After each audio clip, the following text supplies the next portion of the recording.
Okay, yet again onto the breach, turn 41, and we've made the call. With the recent losses that Caelum has suffered, with the threat to Phaecia, where they'll probably lose this fortress, they might not, depending on how it goes. Either way, they're under critical threat. With Shinuyama having to pull back, we advise them to pull back from this army rather than fight it. With Ys's army destroyed, and of course, Caelum basically a spent force, we're out of options. If we don't move in against the undead now, our friends and allies in Phaecia and Shinuyama will be destroyed. So, as scared as I am, as concerned as I am about facing the undead hordes, given how basically every attempt to stop them so far has resulted in massive defeat for everyone, we're going to give it a shot. The Great Crusade against the undead will commence this turn. So, I won't do much diplomatic discussion this turn. I have some things to say about the way the game is playing out diplomatically, particularly with how we're trying to play and maneuver Ulm at this point, but we're going to focus on the conflict for this turn. We'll talk about the Ermor front first, and then we'll talk about the secondary issue, which is the Caelum front. So, what are we doing on the Ermori front? I guess for context, we should quickly do background events. We've got some winged shoes, which will mobilize another foot mage, lightless lanterns. We have Will of the Fates now live, and it will be included in our initial script. We claimed the Shattered Throne to help pushing their dominion back. We've cloud trapezed a mage down here. He will be able to search up and deal with this area down here. And then we had 2 dire portents. 3 gems found this turn, by the way. 3 or 4. There's a 2 death, 1 fire, and I think 1 fire, bringing us to 40 fire income. Anyway, dire portent. So we had traded Orm some earth gems. They have used that to cast Earthblood Deepwell, as we knew they would. This should hopefully increase the perception of Orm as a threat. I think Orm is a threat, personally. I think they're almost certainly wealthier than I am. They're a 4-cap nation. I'm a 5-cap nation, but they have near perfect scales. I have trash scales. And they're very Ormish economy is very efficient because their troops are so cheap. So I expect that they're ahead of me on research and income, and now they have Earthblood Deepwell, which means they'll start to catch up to me in gem income. Hopefully that means they can't replace me straight away. I have their fire income though. They don't really have the fire income that I do. And then Ys this is Forge of the Ancients, which gives you Master Smith and discounts on your forging.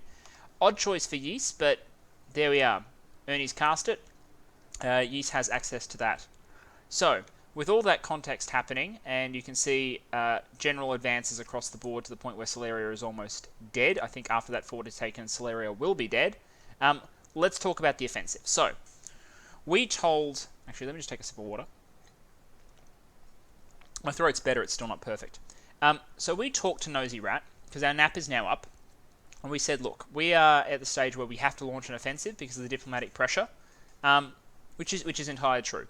This entire offensive is precipitated by the demands of Relay, Machaka, and the need to preserve, most importantly, the need to preserve Shinu and Phaecia. So we're like, we have to launch an offensive. We've said our primary offensive this turn is being launched in the Ashdod sector, and then we're going to launch a whole bunch of chaff at you on your home front. But we're not deploying the Condors. We're not deploying the Condors this turn on the home front. We might use a few Supaya, but that's it. We said that because he would have seen that there are 130, 140 Condors here, which are our primary killing power. They're more important than all other unit types combined in terms of offensive ability. We've told him we're not using them. We've told him that they will not be participating in the battle this turn. We'll come back to that. We've told him the primary goal is over here. Why have we done that? Because I looked at Ermor and I was like, okay, what do I need to do in order to take apart their warfighting capacity? And the answer is Ermor's currency is forts to a limited extent, but primarily it's death gems. Death gems power Ermor, which means temples, and most importantly, their capital. A significant amount of Ermor's death income will be in his capital. Also, if we can catch the god, the quickness element of the Bless is contained in the Oracle, which would be great to take down. So at the end of the day, I think Ermor itself, which we have cast Eye of the Condors on to give us perfect scrying information, which is why we know there's an Oracle there, and we know what magic sites are there. This is our primary objective, the Unholy Sepulchre. That would take our Death Gem income up to 28, which would be great. But our primary objective is Ermor. Our secondary objectives are the Ermorian field armies, and our tertiary objectives are temples and forts. Because take those three things away and Ermor no longer exists. So what we're hoping to do is launch an offensive in the east this turn, draw as much of a response as possible, launch probing attacks that get us within range of the capital on this side, and then hopefully draw out a military response for whatever he has in reserve around Ermor that we can't see yet, to respond, ambush it, and we'll talk about that when we talk about that front, ambush it, destroy it, and then move on the capital, while pivoting away from here, because I expect this will be a point of heavy resistance, which we can then partly leave to Tianqi to at least hold the line. So what have we got on both fronts? In the far east, most of our units are just going to be holding up the fort walls in case he moves on us. We're sending a small raiding force of Hatun Runa to 285. Taking land from Ermor is fine. The gold loss won't hurt him, but you'll find out if there are gem income sites there, which make them high priority.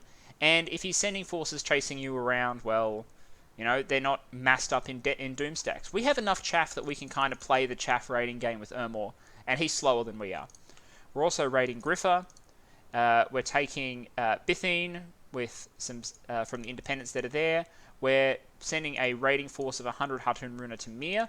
Now, if he's not patrolling, or even if he is patrolling but the PD isn't particularly strong, we should be able to take that, lock that army in, and do some damage to the walls, which will, you know, increase his uncertainty over what our intentions are there. The primary offensive is against Ashdod. So against Ashdod, we're taking about 100... I think it's about 100 Sacreds. Yeah, about 100 Sacreds, primarily Condors. And the spells we have available to us here are Turn 1 Fog Warrior. So we put a winged helmet on an A3 Inca. So this is our special Snowflake Air 3 Inca. He's now Air 4, so Turn 1 Fog Warriors. We've got Mass Prot, so they'll be Mist Form and Protection 10. Great. There's where the Divine Blessing drops. And then we've got a E2 Huron with Earth Boots, who will summon Earth Power, Earthquake, Earthquake, and I think we have a second one. Summon Earth Power, Earthquake, Iron Skin. This is just to contain gem usage, so you only need 2 to 3 Earthquakes to reliably clear chaff. And then we have a small communion, so we have 4 slaves. 1, 2... I think I'm going to make... I've got slaves somewhere. Yeah, up there, 3, 4. Okay, so we've got 4 slaves supporting a Koya. The Koya has a Starshine Skullcap. The Koya will go Communion Master, which will take it up to Astral 5, Power of the Spheres, Astral 6, and power up the Communion Slaves. And then Will of the Fates, with the Claim of Pearls, and maybe one of the Reserve Pearls, and then Anti-Magic. Anti-Magic's there just because it's good to do. There's a number of threats that they could bring to bear that might be dangerous to us. And this is all going at Ashdod. Now, he might consolidate forces onto Ashdod, but we can't see immediate risks around here. There might be something here, but we don't think so that's a critical risk. And if it is, we'll see where it goes. More likely, this force starts coming back over west, which will take pressure off Shinuyama, which is great. Either way, this should allow us to take Ashdod, crack the walls, and give him serious pause. But whether or not we proceed to attack Ashdod will depend on what we discover around here or what's moving into Phaecis. On the western front, broad front of raiding. So, Hatun Party, Hatun Party, Hatun Party, Hatun Party. And the other reason to spread out is because you're less likely to starve. We've got enough endless bags of wine and things like that. So this great army here is down to 38 supply usage, which is great. But we don't have enough to supply our slaves. So the idea is the slaves will go in, they'll start starving, they'll come back, they'll get some food, they'll go back out again. We don't have enough to actually feed them. We're sending 37 ghosts and a bunch of chaff to take Grey Barrier and burn down this unprotected temple. They have magic support in the form of Mass Prot, so we just got an indie nature priest, threw a Thistle Mace on them through the lab that we built, and we'll move up. That's not flying, that's not super mobile, it's just something to give this force Protection 10, because Protection 10 Supplier are just much better than Protection 0 Supplier, thanks to Ethereal. It's compounding defenses, so we'll take that, burn that temple.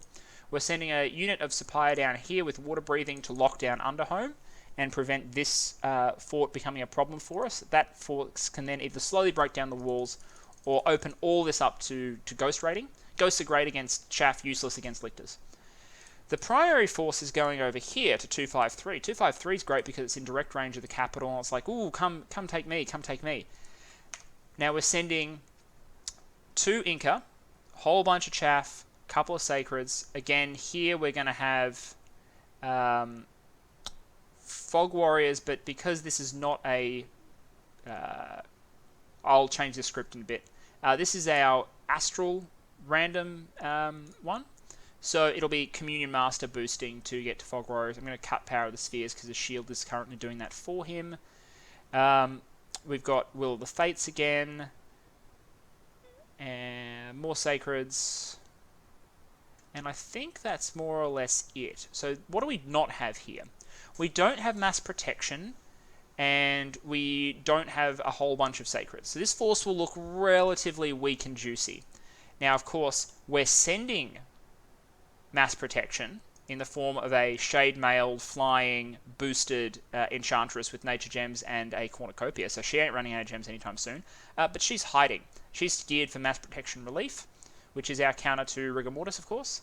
And we're also stealthing a Inca, who is carrying a few spare air gems, but really he's there for Arrow Fend once we actually fight later. But most importantly, he's hiding the Condors. So the idea here is that we'll take this province. He'll think, oh, it's a moderate strength army. There's only a few Sacreds over here. I can probably collapse on this with my mages. Oh, I have no clue what I did there. He can probably collapse on this with his mages and kill it. Of course, that won't work because we'll then show our hand.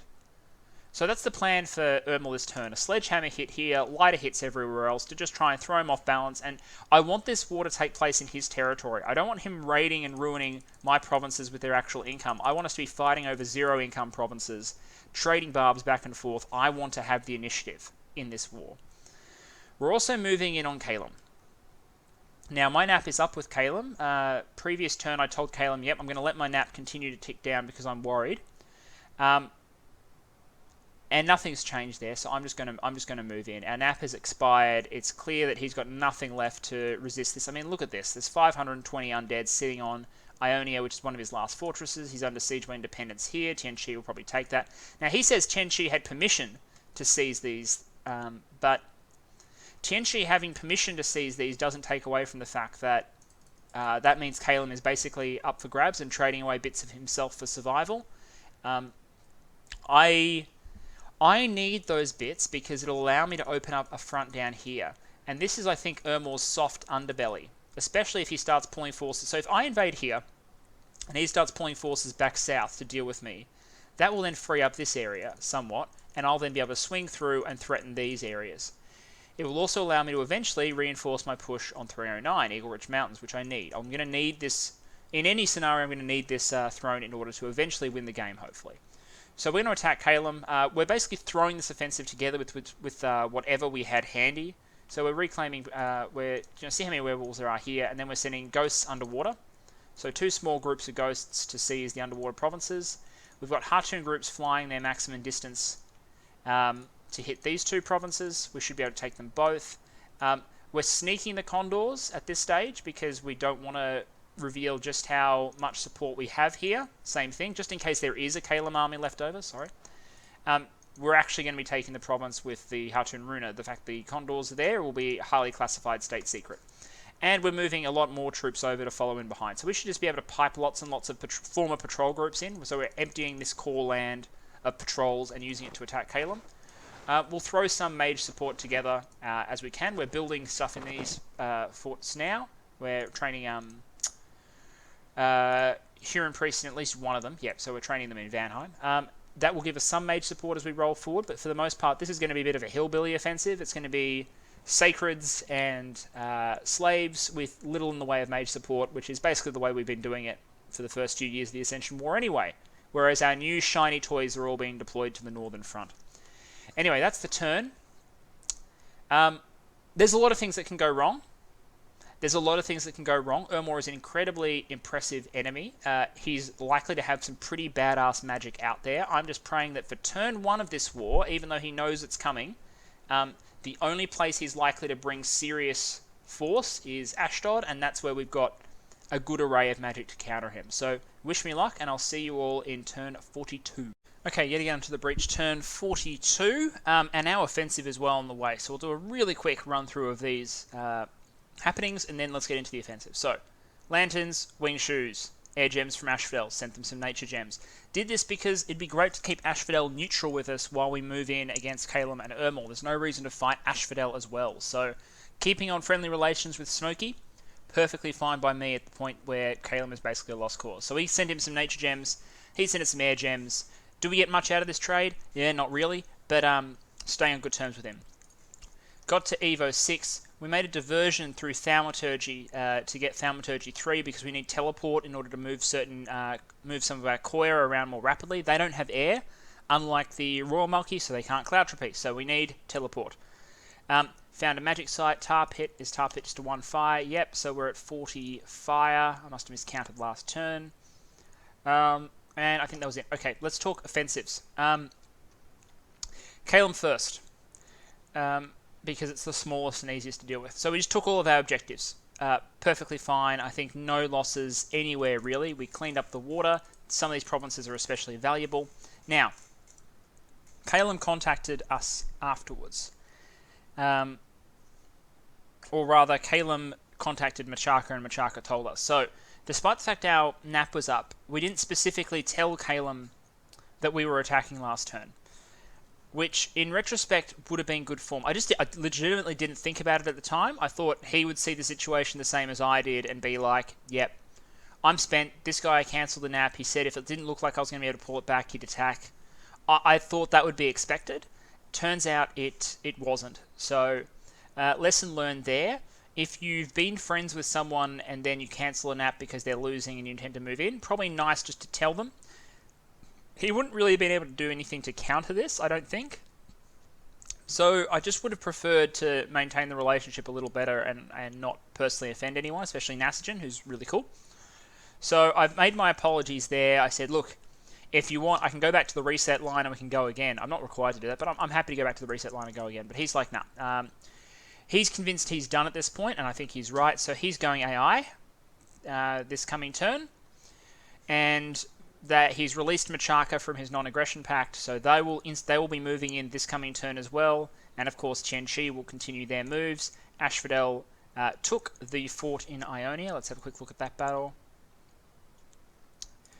Battle in Ionia, 2 Seraphs, 120 units for the loss of 10 Carrion Beasts, 4 Mannequins, and 2 Satyr Mannequins, so 16 units. So this looks like Ashphodel deployed some must have deployed some magic in order to get kills of that sort of ratio. Look at these carrion elephants. Ashphodel is so cool. They're not particularly powerful, but they're really cool. Anyway, so it looks like some birds drop in.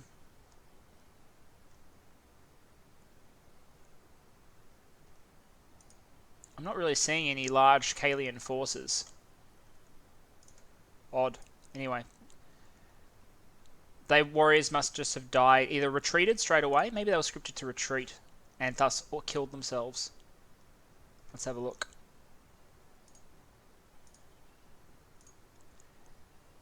Yeah, that looks like a scripting error.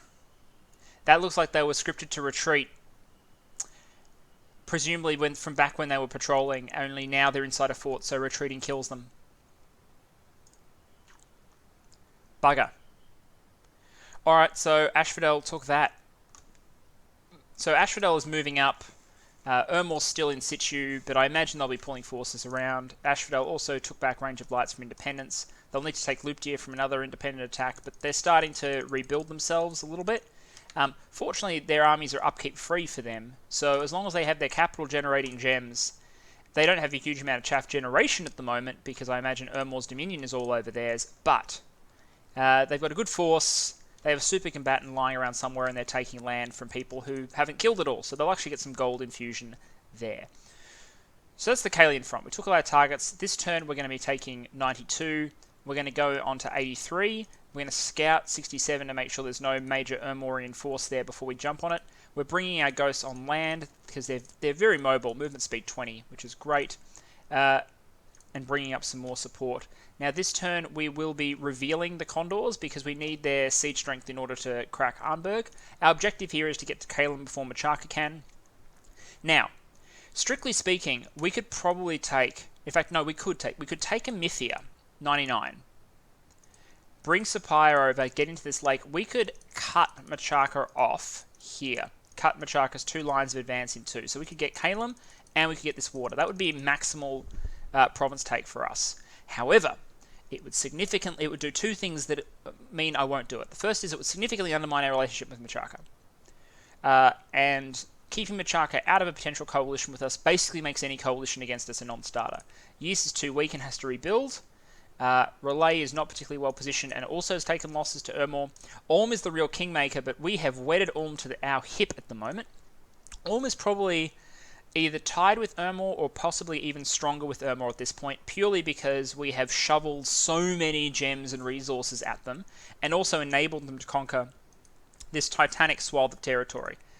As I said, they have Bandalog, they have Man, they have Ulm, they have a huge block of land. They're doing really well for themselves. And they've still got more land to take. They even managed to vulture a little bit of Celeria. They've done really well. This is a good block of land. They're probably wealthy and strong. So, stay friendly with Ulm, keep Machaka friendly, and at that point, no one can really form a coalition. Relay is also happy we're attacking Ermor, so that's that. So, it'll keep Machaka friendly. The other thing is, if Machaka is allowed to advance down here, and Ashphodel is allowed to advance up here, then there's a chance of a collision.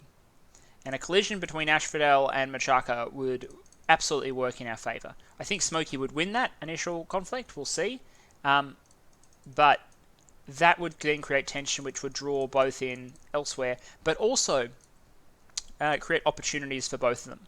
They both would probably need to win that in order to grab more territory and grow stronger. So it makes perfect logical sense for them to pick that fight, but that fight can't happen if I cut off the line of contact between them by taking these. So I won't. I'll leave this clear, I'll leave this clear, I'll let Machaka nom this part of Caelum, Ashphodel can nom this part of Caelum, and then we'll see what happens from there. Also keeps us out of direct contact with Jianqi, which is fine by us. I do, however, want this province. I want 63, for reasons that will become apparent later, or apparent now to anyone who understands how flying map move works. Anyway. Ermorian front. We took all of our targets, except for Pantocrator's Bounty, 285. Let's view that. So this was just a tiny Huron raiding force that we jumped in, and we happened to run into some quite muscular PD, including heavy cavalry, and it was just too much for us in enemy dominion. These are rookie Hatun Runa, they're not ones with experience stars. So yeah, it's not going to work. So we lost that. I mean, you're going to lose small raiding groups. We took Bithine, we didn't get hit in Hippoboche. We took Ashdod. I believe only against... So I'm not even sure these guys were meant to be patrolling. This is ghouls. This is siege defense chaff, and these were on patrol. 100 of them. I'm not sure they were meant to be there. Either way, I don't think this is enough to trigger gem use, so we won't be revealing... Oh, no, apparently it is. Apparently 100 units is. So we go through our whole script. We earthquake. A lot of them die. We're preparing to cast Will of the Fates.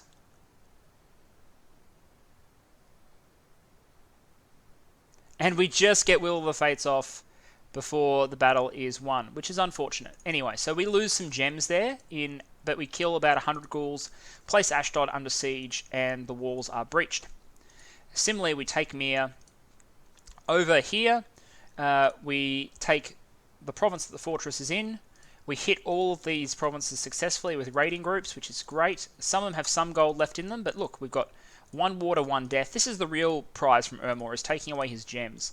Tar pits, lava lakes, like, this is all good stuff. Pearl Beach, Mist-Covered Hill, Woolfolk. So this province was great, and we destroyed a temple here, which was very good. Now, I believe he moved a counterforce in here. Yes, he did. So this is a good undead group that he's moved in to try and counter our raid. But we have mass protection, and we have Sapphire. We have the famous 10 protection Sapphire. And that's going to make all the difference, I believe. Yep, so they jump in at the back, and they proceed to not give a shit as they cut their way through everything.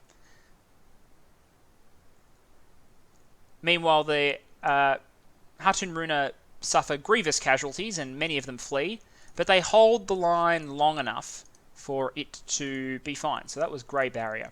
Yeah, so we lost 40 Hartoon Runa of our 100, and I believe most of the remainder routed. We'll collect them and bring them back in. We only lost 2 Sapaya, and we killed 293 Chaff, including 4 Sacred Knights. Always happy to take Sacreds away. Some PD. We destroyed a temple, killed a censor, 3 Mountain Kings, 2 Priests, and a Scout. And of course, you have to recruit the Priests and Scouts with money, so I appreciate that. That was really where there were big casualties. When we go through all the battle reports quickly later, you'll see otherwise. You'll see if there are any others. We took 253 from a small force. Everything is storming this term. Why is everything storming? So, there's a big army here. There are mages here. Ermor's mages have major map move, which makes it possible that he'd make it here. I don't think he has the movement points to make it here, because you have to go 1, 2, 3. I think he can make it here. I also know this army can make it here. These forces can cross and make it here. So, if you're him, this is what you just saw. A valuable mage, so a bunch of valuable mages, but a relatively small group of sacreds and chaff here. He's got to feel like if he brings his lictors and his mages and whatnot, that he can crush this. And he knows that I'll probably be storming, because it's a fortress. You stick. And after I storm it, I'm no longer stuck to a province. He can't guarantee he'll catch me. If I was him, I would attack now. I would attack this province. So we're going to reveal our hidden mass protection. We're going to reveal our hidden Inca and the 80 extra condors. And we are going to fly in... Who else is flying in? Yeah, we're flying in some additional mages. And we're sneaking in a flame helmet and a whole bunch of gem reloads in case there's no lab here. On a scout, so scout carrying fire, earth, which are the ones we're eating quickest, in particular earth, astral to keep the Koya going, nature to keep the mass protection, and relief cast going. We're bringing in additional mages from down here too. So this is an extra, this is a water-powered caster, and I think she's just cleansing waters at this point. Yeah, cleansing water. So that's one of my anti-lictor spells. So this is an armor negating, no magic resistance check, AoE 4, 5, and then she'll do extra damage for being higher pathed.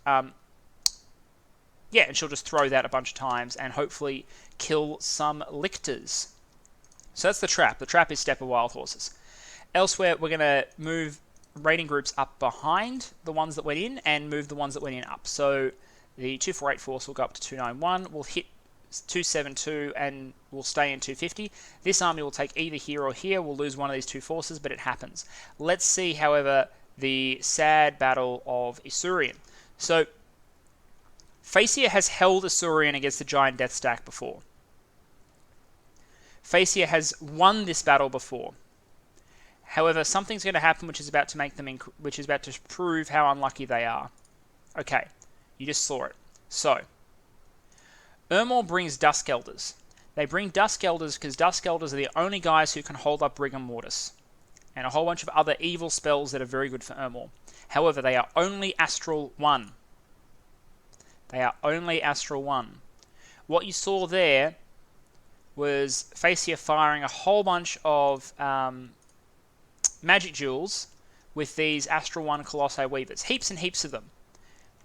And they are all... So it's 50-50 odds. 50-50 odds on who dies. And Phaecia whiffs. They whiff with almost all of them. So Foul Vapors goes up. There's still a Dusk Elder in situ. And Wailing Winds goes up. Now, Wailing Winds would not be up right now if the magic jewels had been statistically as they were likely to be. This Dusk Elder should statistically be very, very dead, and Wailing Winds should not be up. In any case, Phaecia has put up a storm. They're putting all their chaff forward, and they're throwing in their Thunder Strikes. Phaecian units have more than human HP, so it'll take a while for them to die to the Foul Vapors. And you can see the Lightning Strikes deleting large parts of areas. This must have been what a Caelum battle against the Undead looked like for a long period of time. Got some big banishments coming out, while the Colossi Light Infantry hold the line. Now, unfortunately, a lot of these are taking poison damage. And you can see already the Atlantean Militia are running because of the Wailing Winds. which is unfortunate because these guys have a decent number of hit points. They could have clogged the breach for a while, and really all Phaecia wanted to do here was clog the breach long enough that they could banish and Thunderstrike, which is, I think, what they did the first time around. The Foul Vapors, by the way, is coming from these independent nature mages, and it's one of the reasons why I'm really glad I have Serpents Blessing. I identified the major threats that Ermor was likely to have as Wailing Winds, Wind of Death, Rigor Mortis, Foul Vapors, and possible access to astral magic, if they really wanted to communion up their...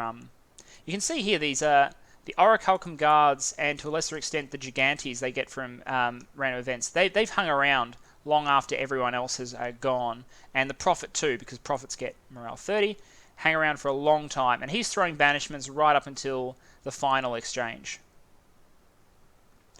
So this time, the second Battle of Isuarian, or maybe even the third Battle of Isuarian. I wrote something on WordPress, an in-character report on the first Battle of Isuarian. I might put a link in the description there in case anyone wants to read it. If I ever put this on YouTube, that is. Great, okay, so here are the losses. We lost 1 Dusk Elder, there were only 2. They both statistically should have died because 4 Colossi Weavers magic dueled them. And all 4 of the, well, 3 lost and 1 won but also died. That's unlucky. So as a result, Phaecia loses a Queen, 12 Storm Captains, 4 Weavers, 20 Priests. The Priests are really cheap. 2 Prince Consorts, and about 300 and something chaff. They kill 436 units, including 1 Dusk Elder, only 1 Dusk Elder, and 44 of the 56 Lictors, which is important to us.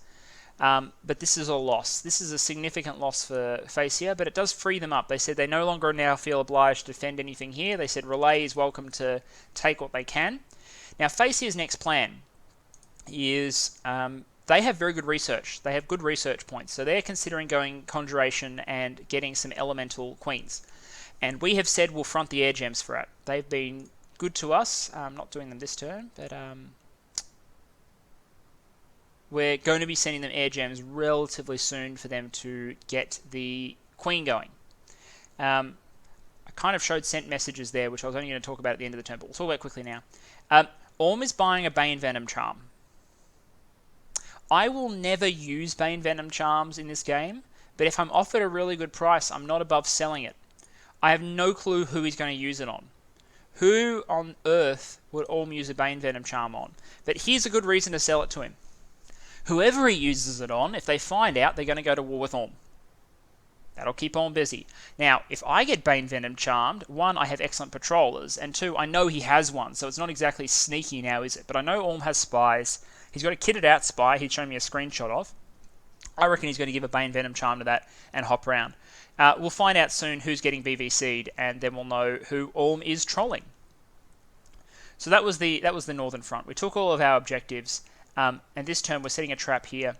In terms of what we're doing with the main force, so there's a huge group here, and there's a group of Lictors and dangerous stuff here, and there's a whole bunch of other things around.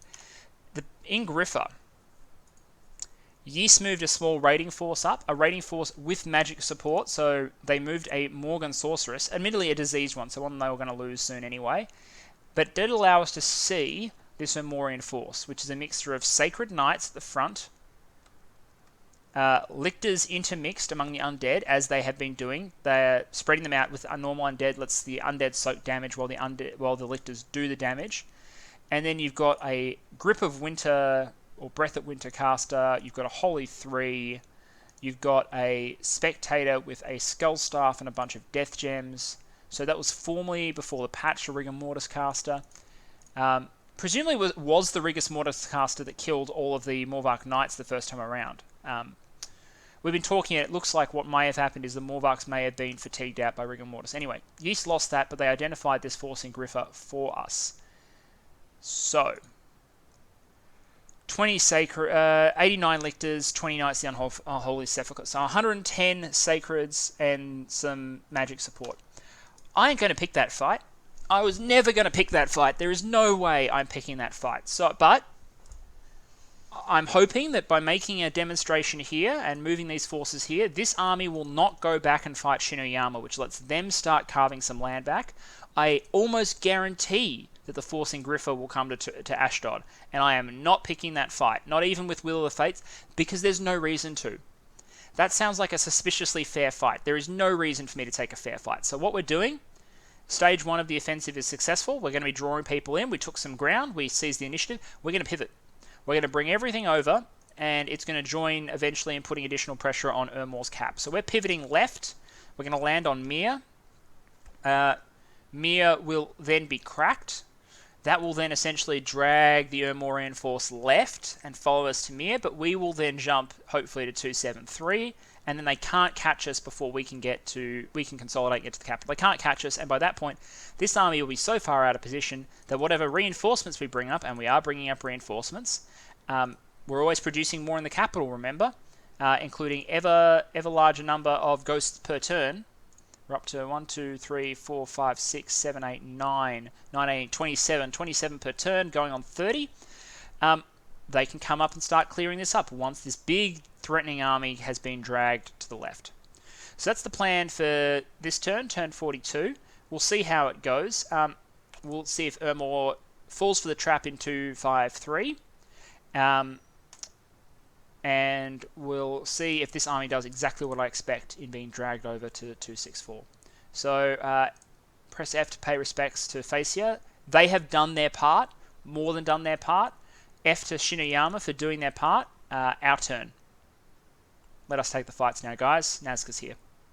Alright, yet again into the breach, turn 43. And before we do anything else, let's look at the battle in the Steppe of Wild Horses. Because, as we expected, Ermor came out to play. This doesn't look like the biggest army we've seen, and it isn't the biggest army we've seen. But what is significant is they came out to play with their Mage Corps. So we have Dusk Elders, gemmed Dusk Elders.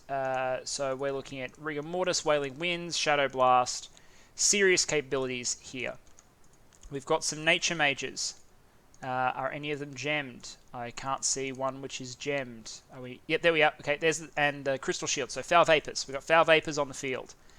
We've got a Sorcerer of the Sands, Earth 3, who will go to Earth 4 and do some shenanigans, I am sure, in terms of buffing.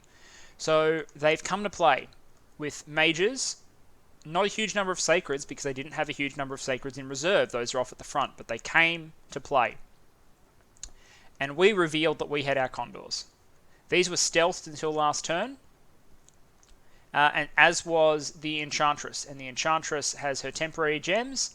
She's going to be casting Mass Prot, and generally making life good for us. So, Divine Blessing, we formed our Communion. He's throwing Shadow Blasts. Now, and there it is, Wailing Winds. Okay, so, the Shadow Blast will be targeted at the Hartoon Rune at the front, because they have as many HP as anything else, and they're at the front. So that's fine. However, Wailing Winds means that we'll now be taking morale checks, and we're going to be having a hard time at only morale 11, even with our leadership buffs. However, the Condors rock morale 15, our Sun Guards are morale 14, and the small group of Huakas we have are also morale 15. So we've got forces that will stay, and we're going to jump soon anyway. So Shadow Blast starts carving us out. For our part, we throw Cleansing Water, and there goes Earthquakes. Okay. So our first sets of Earthquakes have gone out. The Shadow Blasts are being thrown at point blank range to hit the spoilers now, and we've jumped. Okay, so now a Sun Guard is now lucky, which means 75% chance of dodging a lethal hit, which is from no matter what source. It's just incredible in general. They're Quicken, they're 22 damage, they're Protection 19. These guys are getting up towards like LA Atlantis, crappy, low Almish level standards of protection. Like they're really tanky at this point. And now they've Mistformed. Okay, so Mistformed and Fog Warrior. And a small group of Sun Guards here, these guys, who are decaying to be sure, so they're aging. They will be old by the end of this battle, are now in the Mage Corps. Now all the mages here are ethereal, but they do 22 magic damage times 3 versus undead and demons, and they attack twice a turn. So every time they swing, they kill usually 2 undead. They eventually die, but they do a number on some of the mages and their bodyguards. We're dropping more and more units in. A lot of our stuff has fled because of the Wailing Winds, but the Wailing Winds has now gone down, and enough stays on the field mostly our high morale stuff, and then we lose some units to decay. So things that got hit by Shadow Blast but weren't, killed instantly, that we win. Now we lose one of our enchantresses. I believe it's the Water Enchantress. We'll check in a moment. 2 Hurons die. So we lose 3 mages. They do kill 142 units almost entirely with Earthquake. We lose 14 spears, we lose 3 condors, 2 condor warriors, 28 Hartoon Runa, and we lose 7 of our very valuable Sun Guards. There's a turn in a bit of Sun Guard production there. 165 units dispersed on their own, almost entirely Hartoon Runa, and we lose about another 22 of those on retreat. However, we kill 2 censors, 4 Dusk Elders, which he has to summon at great cost. I think this is the Dusk Elder Corps from his capital, which we intended to draw out.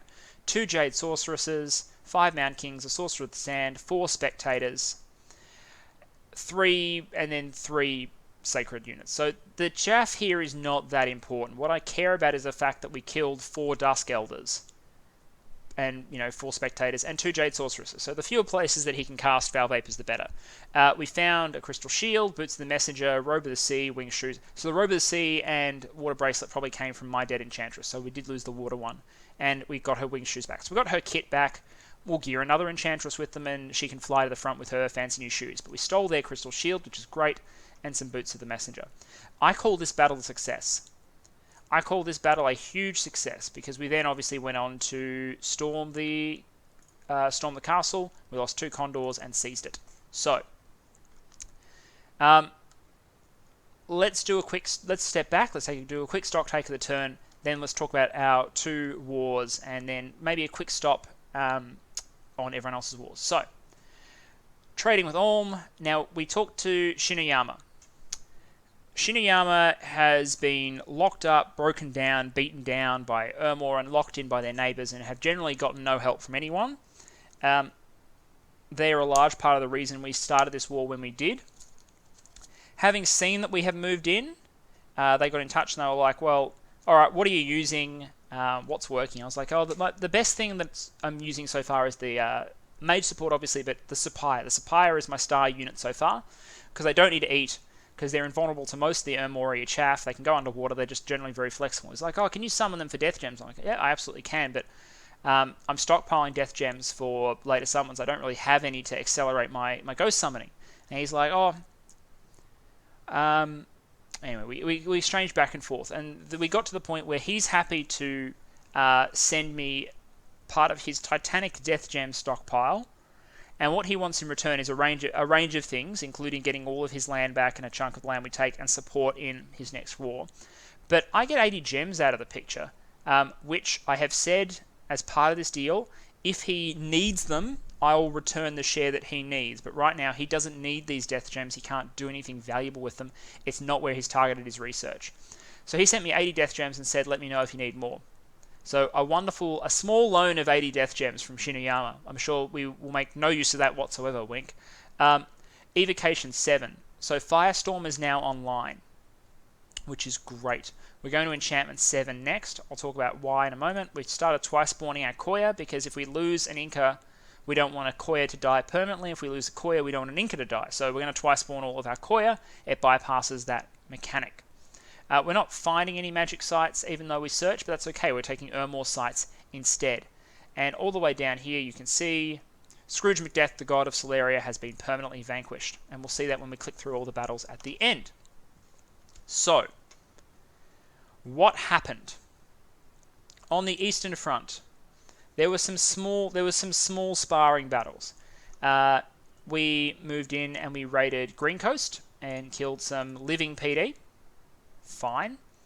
We're going to take Griffa this turn, and we're going to drop a whole bunch of units on this fortress at 275, knowing that this unit that moved onto the capital exactly as we expected will probably not be doubling back. So we're going to start a siege over here and create like a tertiary sort of active area at the front here. We'll let Yeast clean up Moonsea. We moved west, cracked the fort. They followed as expected. So we're not going to stay and fight. We're going to do exactly what I said last turn. We're going to move to 273. Now, this entire army, uses 30 supplies, because we have bag, bag, bag, bag, bag, bag, bag, bag, bag, bag, bag. So we're really, we've turned almost all of our nature gems into those or cornucopia at this point. But the point is we can survive here. So we'll jump into 273 and we'll hopefully drag this army west with us. This army took this province here. We found air gem. There's nice supplies here too, so we can always stash small units here if we need them. They'll double back. Sorry. They'll split up at this point, it looks like. Yep. So this unit's going to go over here with the Sepia. So if they move a small counting rating force back here to retake their death gem, I always assume Ermor wants death gems more than almost anything in the world, they'll hit the Sepia and die. Over here, we've now seized this fortress. There's no lab here as we expected, so we're going to... we've dished out the gems from the gem reload. We're going to sneak over here. The reason we're sneaking with a pair of winged shoes, the winged shoes that we took from the dead mage there, is we're going to give them to this hillbilly nature priest over here, give him the ability to fly and start having some more mobility over there as well. Make that a secondary army while this other one pulls over. This force here in Steppe Wild Forces is not going to collapse on the capital, obviously, because we're waiting for support from the east. Instead, we're going to knock out 271 and hopefully destroy that temple. This force here from Isuarian moved in and took 250, slaughtered a unit of Hatun Runa. We lost units of Hatun Runa here and here this turn, so we lost about 120 Hatun Runa, I think. I don't care. When people ask how many units I'm losing, I tell them honestly, I'm losing literally hundreds of units since the start of this war. I'm losing more than like 150, 200 a turn, but I don't care because our army size is still going up. And it's helping control my upkeep, which is sky high. But luckily, the income from the new provinces we're taking is handling it. We're going to move in behind them, assuming this army will move off. If he doesn't move anything behind, this force will take it. Otherwise, it's just going to starve. Not starve, but it's going to be useless here, so we may as well risk it. He's garrisoned Isuarian, so we can't take it, and it looks like Relay is massing to do something about that. So that's the plan. We're going to swing left on our front with everything. Everything is swinging left. And we're going to start poking over here while we've dragged these forces away. And hopefully destroy this temple. So if we can destroy this temple, this temple, this temple, that's 3 death gems. We've robbed a death gem here. A couple of these provinces had... I think that one had a death gem that we took. Just rob Ermor as many death gems as possible and also rob them of their dominion spread. And then with the goal of eventually taking Ermor once these forces are all in situ. So that was the Ermor front. Caelum front, we moved in, we took everything we targeted, so we grabbed Old Coast, we moved our forces up here that will allow us to jump in. We broke Arnberg. We're not going to storm that this turn, we're going to wait for more forces and we're going to shift right. And we're going to make, it's more important for us to lock down a siege of Caelum than it is for us to immediately take Arnberg. So we'll do that, we'll siege Caelum with a nice healthy force of sacreds and some divine blessing and all that goodness. We're starting to bring a few mages in, but not for the big support spells yet. We're working on it. I hadn't planned for this war, so I didn't have a contingency in place for it. So we're just basically going with what we had. Luckily, we had a lot because we had just fought a war here, so we had a lot of units in reserve that we could bring down that we hadn't allocated to the Ermor front. So that's working well. We're seizing territory.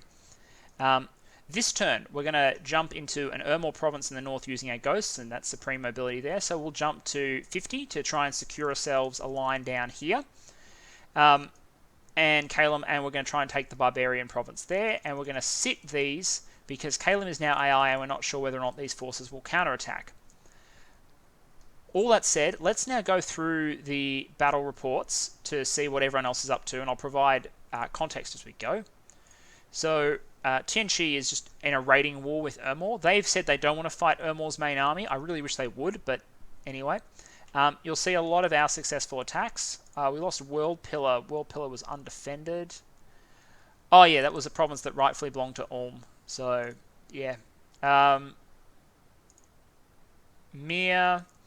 So Mir, they attempted to raid us with an undead force, but we happened to have an army there, so they died.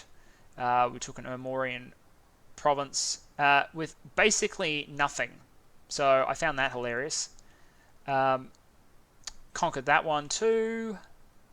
This is where we pulled off Ashdod. We just left a small unit behind to continue sieging in case he didn't move on to us, and in that case we would have denied him another turn of income and stuff. But alas, it wasn't be. So another group of debtors is wiped out. Wouldn't you love it if, like, Bank of America in 2009 and said, "Oh, your house is foreclosed. Guess what? You're in our private army now." Nazca's not a really nice place, but I guess it's better than pure conscription. I don't know. You're getting something out of it. You're getting your debts forgiven, whereas a conscript normally doesn't get any of that, just has to fight anyway. High Mill was conquered. Okay, Ashphodel continued to advance on Caelum, and they killed the Arzi. The god of Caelum, is dead. Why? Because it decided to take this on. This is why people going AI, people often say the AI is no longer a threat. The AI was like, yeah, sure, I'll send the Arzi in. So the Arzi flies in, starts burning up some undead, up to fatigue 75 from the vines, fatigue 100. Okay, so the Arzi is now asleep. This is just Ashphodel's chaff. Fatigue 192, fatigue 200. There we are. Okay, so maximum fatigue at this point. And it's just going to stay asleep for the rest of the battle until it's chipped down.